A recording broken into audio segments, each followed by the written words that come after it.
আপনার প্রতিদিনের খাবার রক্তে শর্করার মাত্রা কতটা বাড়ায় জানেন কি? সেই তথ্যই লুকিয়ে আছে একটি বিশেষ সংখ্যায়। এই সংখ্যাটির নাম গ্লাইসেমিক ইনডেক্স বা সংক্ষেপে জিআই। আজকে আমরা জানবো কেন এই গ্লাইসেমিক ইনডেক্স আমাদের স্বাস্থ্যের জন্য এত গুরুত্বপূর্ণ।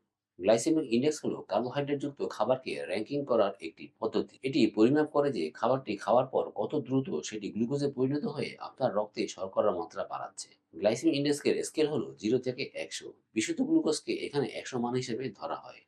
এই মান অনুযায়ী খাবারকে ৩টি প্রধান ভাগে ভাগ করা হয়। কম জিআই সম্পন্ন খাবার, এই খাবারগুলো ধীরে ধীরে হজম হয় এবং রক্ত শর্করার মাত্রা ধীরে ধীরে বাড়ায়।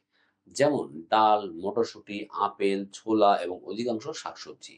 মাঝারি জিআই সম্পন্ন খাবার যেমন পাকা কলা, পেঁপে, আনারস বা লাল আটার রুটি। উচ্চ জিআই সম্পন্ন খাবার, এই খাবারগুলো দ্রুত হজম হয়, ফলে রক্তে শর্করার মাত্রা অনেক দ্রুত বেড়ে যায়। যেমন সাদা ভাত, সাদা পাউরুটি, মিষ্টি, ইনস্ট্যান্ট নুডলস বা যে কোনো প্রকার ফাস্ট ফুড। এখন প্রশ্ন আসতে পারে, কম জিআই খাবার কেন বেছে নেওয়া জরুরি?